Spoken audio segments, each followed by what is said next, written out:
Finally, we get the opportunity to reconvene. Look at my boys. There's Ira Chaffel, Corey Clark. I'm Jeff Cameron. Ben is here. Spice Man got the clips ready to roll. We got the band back together again. It's disparate. We're all over the different places, but we had to do this because it was so much fun last year. If you like the show, like, subscribe, pass it around, let others know. Coach Speak is back. We'll be doing it again every week. Let's get out the gates with a strong one, Ben. What do we got first? Let's go. Oh, I've got a great one for you. We're going back a little bit. We weren't doing Coach Speak at the time that this one came out, but I think this was something that we all texted each other and said, man, I want to start up a Coach Speak just for this clip specifically. It's our guy, Dave Aranda, and this is at a coach's clinic over the summer. Nicely done. Scene in The Wolf of Wall Street when they're talking about throwing midgets, and it's like, hey, this midget – can he roll there? And he go, no, he doesn't roll. You throw him. You know what I mean? And they're made for throwing. And then after a while, they start talking, and they go, well, you know what? I think if you start talking, they may think they know we're making fun of them. The midgets may think that we're making fun of them. So then I'm gonna start. They may get mad at us, and then the guys go, well, what we need to do is make them think they're one of us. And they go, one of us. And I think that's the thing with coaching, call it, and recruiting. It's just that way. They talk about acquiring players, getting rid of players, just like that. And the whole thing underneath all that is they make them think they're one of us. You know what I mean? And it's like, but I don't know. Do you have to do that to win? That sucks. Yeah. Throw midgets? Do you have to throw midgets to win? We almost don't even have to comment on it. Like this is so bizarre. It was so bizarre. Good movie, by the way. Great movie. Cool that he watches movies, but like to even use the word anymore, I don't think we're allowed to do. To use it 5 times within the span of 21 seconds, and then to talk about tossing them. Well, he's even quoting in the context of the movie. Yeah, it's got to be a better analogy. Got to be a better analogy somewhere out there. I love it. Was Ben's like, we were all texting about each other. We were also getting flooded with tweets. Yes, yeah. Like the beauty of the Coach Speak audience is they are one of us. One of us. One of us. Gobble, one of us. We accept that one of us. And they saw that clip and immediately went, "Oh yeah, oh yeah." I think the problem. Go ahead. Sorry, the only thing I'll say, it's my only comment. I think the problem is less about quoting the movie, and certainly it is no longer considered to be all right to use the term midget as opposed to small person, is that it doesn't occur to him. It just doesn't occur to him. He just says keeps it rolling repeatedly, and there's no alarm bells going off in his head like, well, maybe I shouldn't. He's that oblivious. Did he kind of giggle when he said that, and they might get offended. They might not like it. He kind of giggled, and it's like, yeah, man, they're recording this. And the other thing about Dave is, and this goes back to every time we've had Dave Aranda on the show, which is just about weekly. So this is it's a good teaser for the season. Is I would love to see what he sees the world as. I just envision like flowers. Ira, there's drugs for that. Beads. Yeah.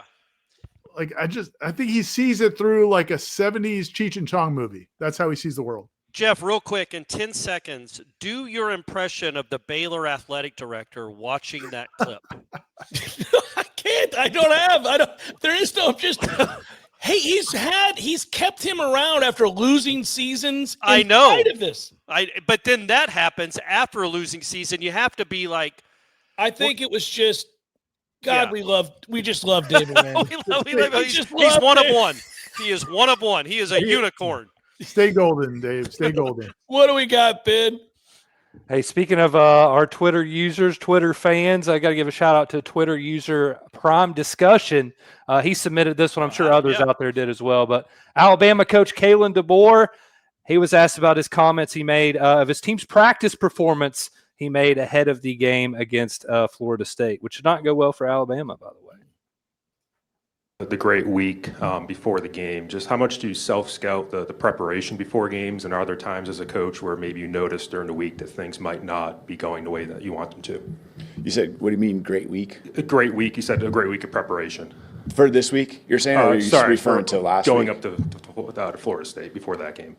I said that? You said that, yeah, before. Jesus. Oh, just, yeah. Okay, all right. Yeah, I mean, I think our guys did. I mean, defensively, I felt like that we were pretty honed in. Gone back and actually looked at the practice film on some of the reps that we took that were pretty much identical to what we saw, and just trying to figure out, why were we one step or what, why was our communication just a little bit slower? So it's just, again, these guys have already shown me yesterday how bad they want it and how they're going to respond.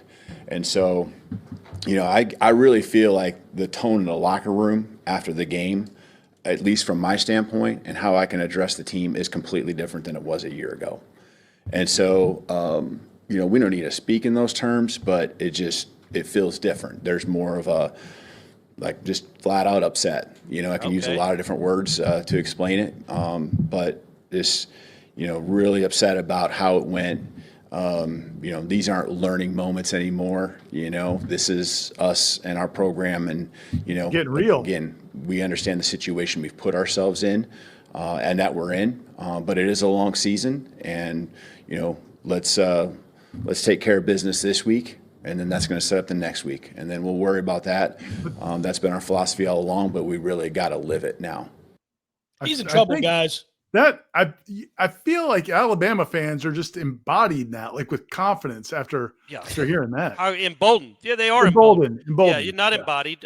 He does not embody Nick Saban, if that's what you were about to say, Ira. He does. That's the opposite of embodied. Imagine Nick Saban ever speaking like that.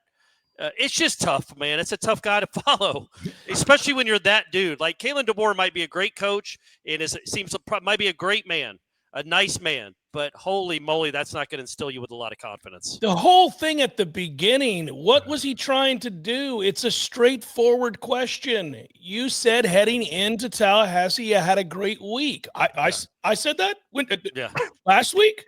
Wait, what week? What? He's like, damn well what week he's asking about. I think he was stunned that the guy called him out on it like that. I think he was just like, wait, are you asking me what I think you're asking me? He came for him now, didn't he, Ira? That guy was bold. Yeah. He came for him. They're done with him already in the press. I also didn't realize that Kalen was short up top like you and I are, Jeff. I don't know why. That's why. Yeah. And by the way, you don't have to hide Ira from this conversation. Ira's got more hair than Deboer. Look at Ira's got a lot more hair than him. Look at the sides. Nobody's got more hair than Ben. What do we got, Ben? Hey, well, our next guy has us beat. This is a Coach Speak icon as well. Nobody on this panel has more hair than Mike Gundy. I don't know if it's real or not. But this was him being asked about making his first career road start as a quarterback, as Oklahoma State's quarterback is getting ready set to make his first road start against Oregon coming up. So more off the rails talk here, this time courtesy of Mike Gundy. First start as quarterback here was a home game against Houston. You got to start on familiar ground. Do you remember that making any difference as opposed to maybe that first start being on the road? That's crazy. They threw me in the fire here at home at halftime, and I'll be honest with you, I don't even remember who we played the next week, and I don't remember where it's at. Oh yeah, I do. I think it was Lincoln. Somebody can do that. So that's why he's not here. So let me think about this. Somebody can check. You started. Your first start was Houston, game 3. No, I didn't start it.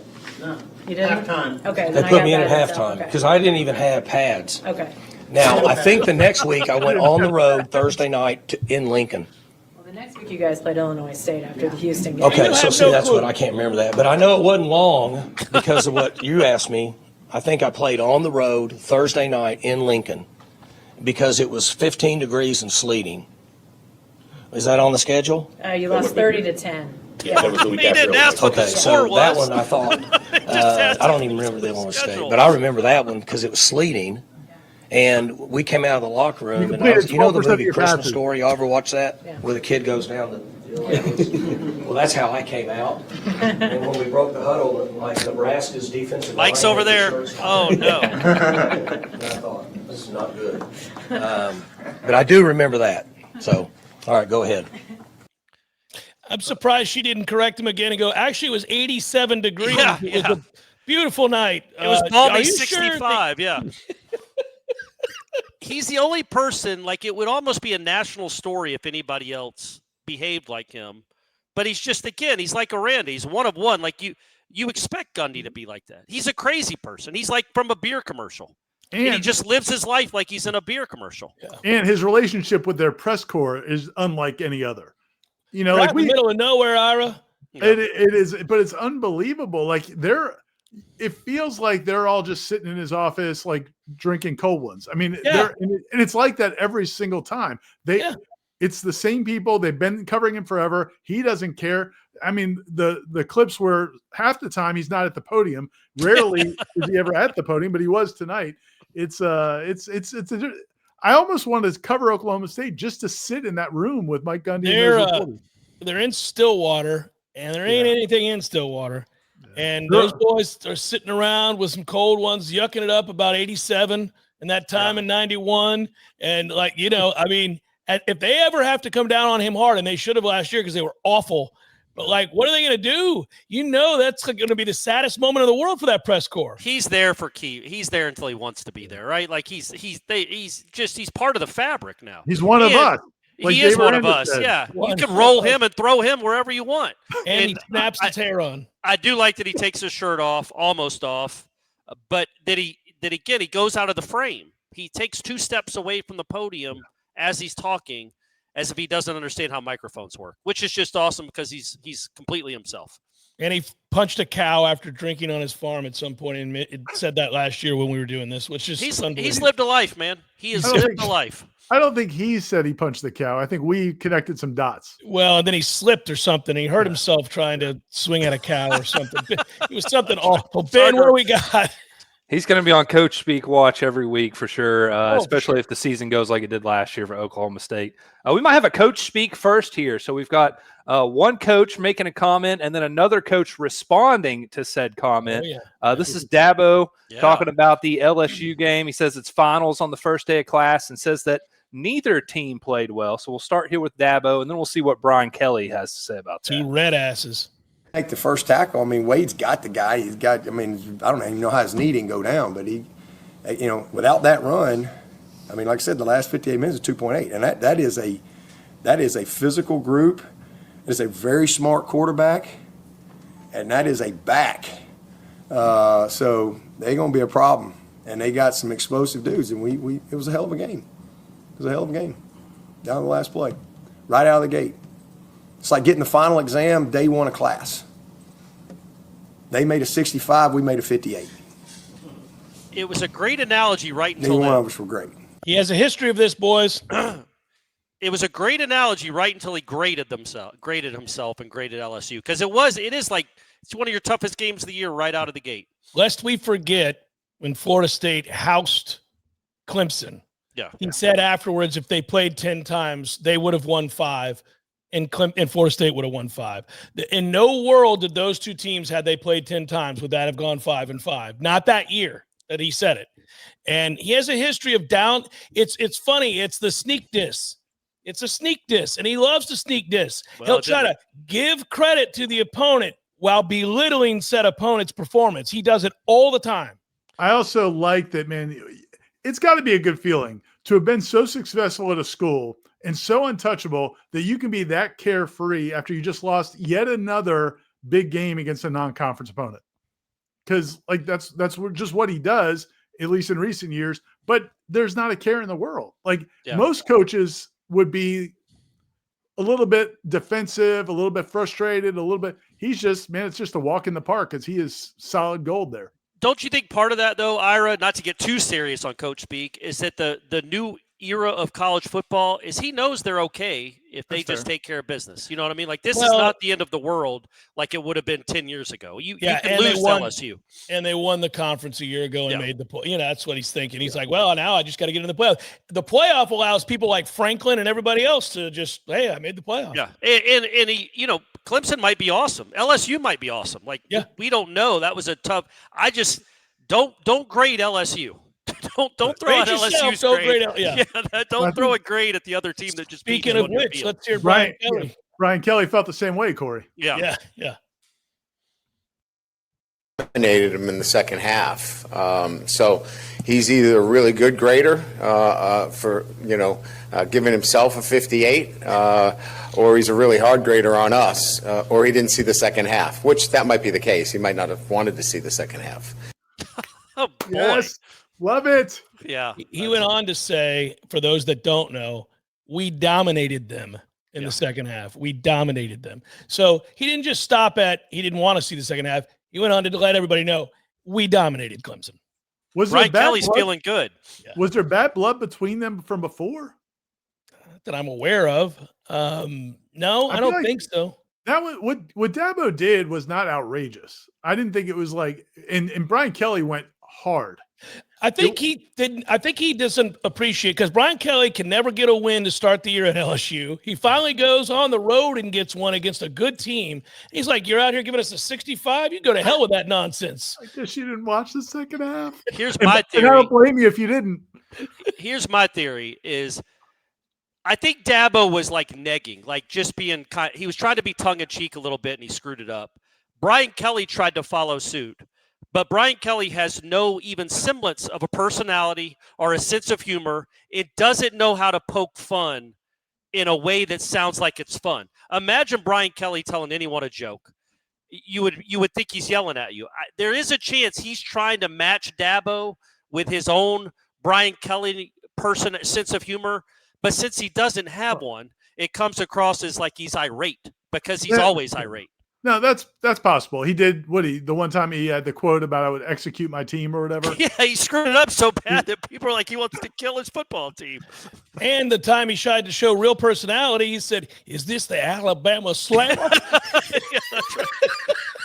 Whoa, Coach Saban. Coach Saban, if it ain't the Alabama Slammer. All right, Ben, what do we got here? We got another coach speak staple.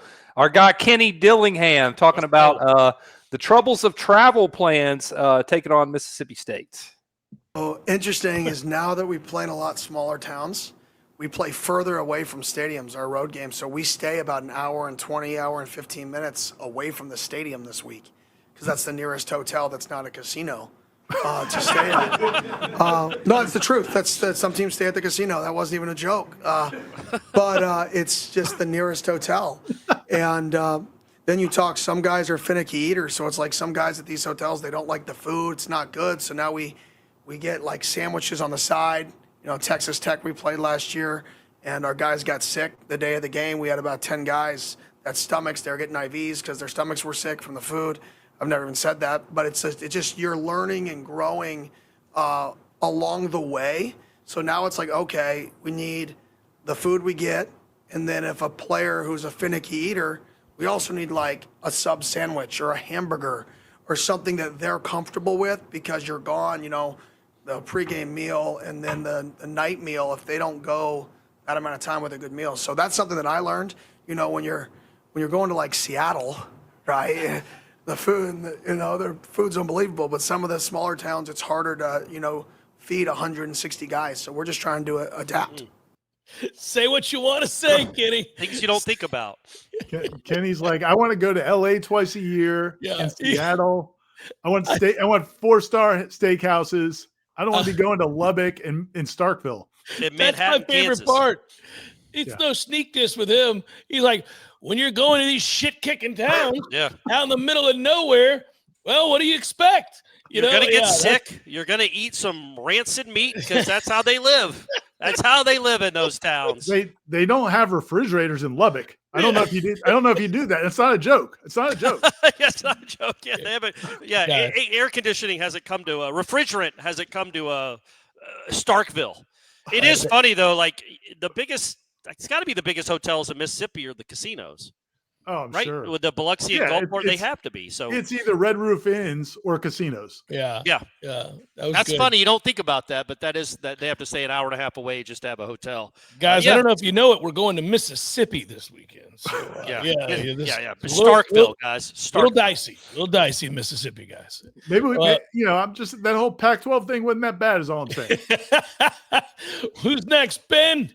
All right, I got two more guys. The next one is one of my favorite coaches, actually. He's kind of under the radar, Jeff Traylor. It's because he keeps it real, guys. The coach at UTSA, they lost to Texas A&M. Close game for a little while. So this is actually his opening statement. Wait, real quick. Is this the guy that only has the one dude always asking him questions? Yes. That's the same guy? Okay. Yes. All right. That he's not a fan of. Maybe that guy got a new job. Well, all right. Good stuff. What was your message to your team in the locker room after this one? We're just different, I can tell. We're a more buttoned up group. We've got championship fiber.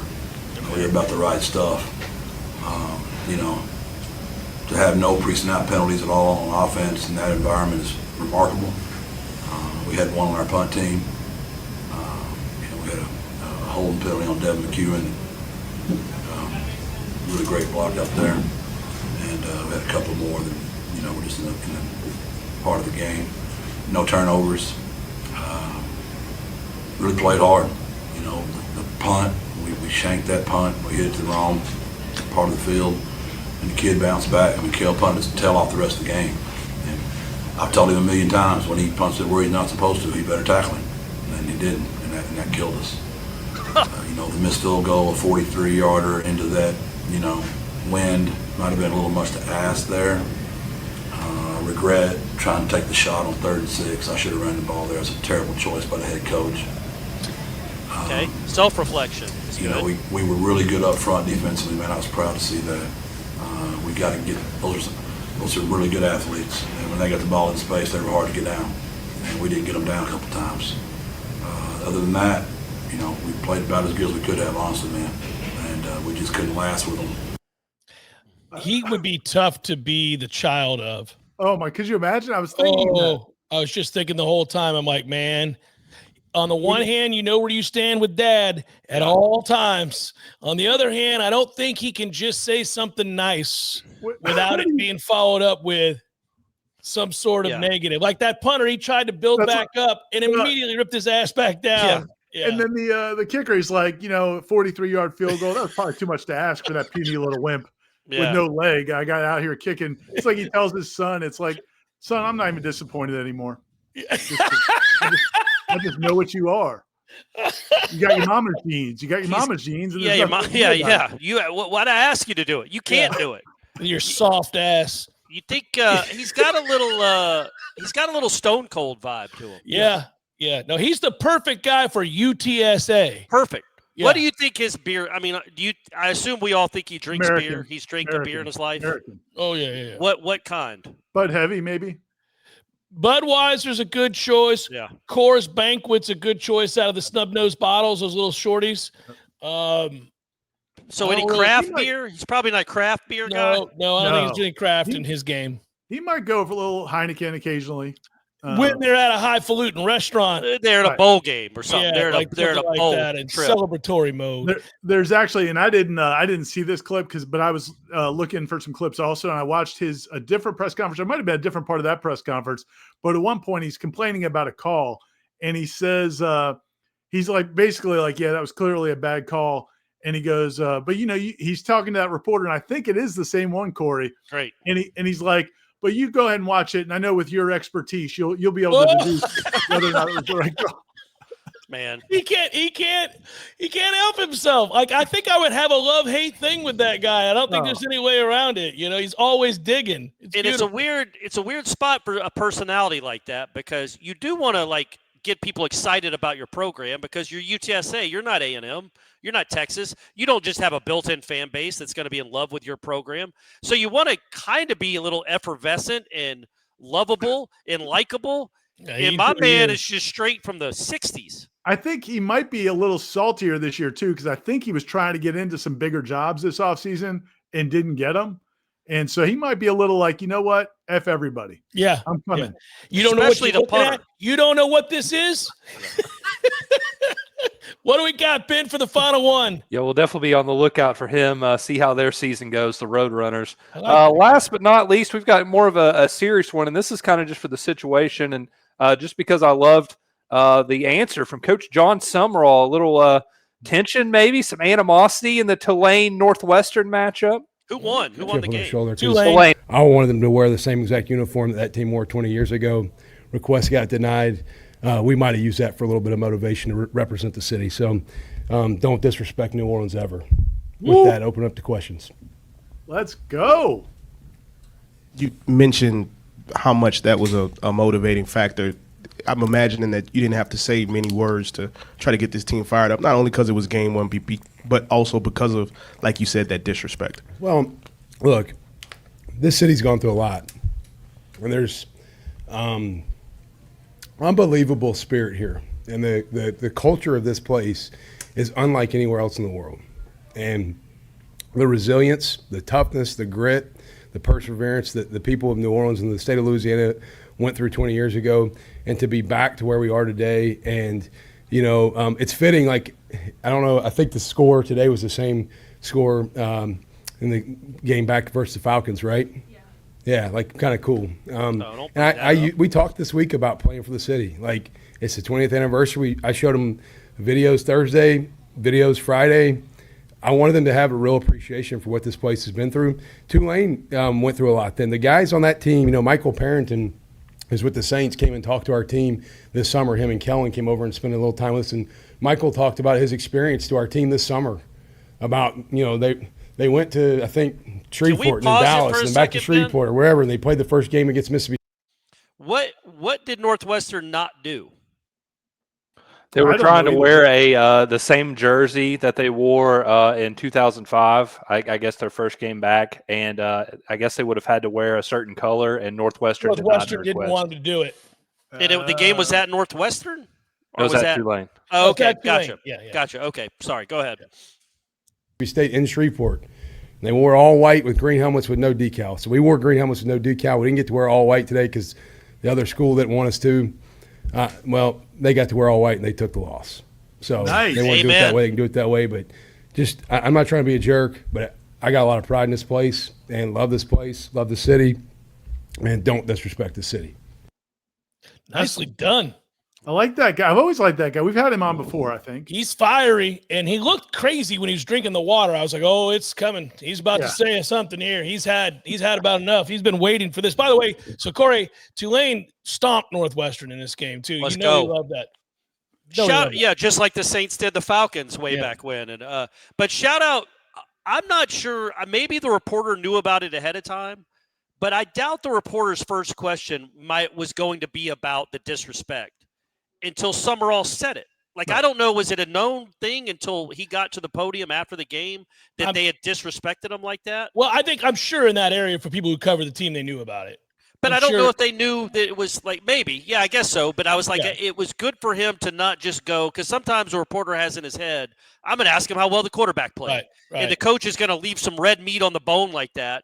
Like, don't disrespect us. Don't disrespect our house. And you go, yeah, how did Smith play today? But he went right back into, well, was that a motivating? Like, he got him to really talk about it, and it was a much better answer. I think my favorite thing in college football, and I feel like it happens more in college football than it probably does in the NFL, although you guys can correct me because you guys watch more NFL.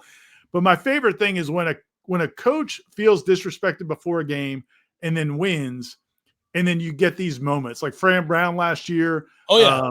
The guy who was Ryan Day when he was mad at Lou Holtz. Lou Holtz. Those things are the best, man. Like, because you could tell as they win the game and shake hands, they just can't wait to unload. And those are the best. Just praying somebody asks him anything that gives them an avenue. Just anything like, oh, there it is. I can jump in with this. Well, that's why he was drinking the water like that. He was like, I think he could tell that the guy was going to follow up about it. Well, and that's why we didn't have the coach speak in the spring. But if we did, we would have had a whole show dedicated to my man at Coastal Carolina, their baseball coach. Oh, yeah. Ripping Kevin O'Sullivan when he was not asked about Kevin O'Sullivan, that he is all time, because coaches don't usually do that. They don't talk down or talk bad about other coaches, but that behavior was so despicable and reprehensible by Kevin. Despicable is too strong, but it was so ungentlemanly. Let's put it that way. For him to call him out and have the balls and the chest to call him out and not care was an all-time great moment. Well, and the part about it, Corey, is that the whole press conference was over, and he said, yes, hold on before we go. Right, because nobody had asked him because Yeah. nobody probably knew about it. And he's like, no, I'm not going to get out of here before I tell y'all what a giant jackass the Florida head coach was on our what a field. piece of crap that dude is. Yeah. It's perfect. You guys will And be Northwestern can suck it too. You guys will be disappointed. But yeah, what the hell, Northwestern? That is weird. You guys will be disappointed. No, I did watch a couple Signetti press conferences. Nothing. Oh, no. Nothing good. Nothing good. I think he's not as confident about this team, to be honest with you. Well, and their first performance of the year wasn't great, so I think he's got good reason not to be as confident. He'll be back. We may not get the best of Sigs. I'm a little worried. I hope we do, but we'll be back next week. And so for those of you that are new, we'll do it every week. My man Ben monitoring the college football landscape, making sure that we tackle the absurd, the funny, everything in between, the anger, all of it, the disappointment, the sadness, whatever a coach brings to Dave Aranda. If you're new, Dave Aranda is weekly. He always shows up on here. We will do it. So make sure you subscribe, and that way you know, hey, there's another coach speak. And also, if you're on Twitter and you see something funny with a coach being an idiot, send it to us on Twitter at Ira Schofel, at Corey_Clark, at Jay Cameron Show. We'll get him to Ben, and we'll see if we can get him on the show. Send him to Ben, too. A lot of you all know Ben. I didn't know Ben's Twitter handle. B Spicer or something. Ben, tell us what Be Nasty. It's Be Nasty's. Be what is it, Smooth. B Spicer Media. It's D's Nuts. It's D's Nuts. And then you Ben jumped off the screen. He's like, I can't. Until next time, that's Ira Schofel, Corey Clark. I'm Jeff. Good job, Ben. Be good, everybody. Peace.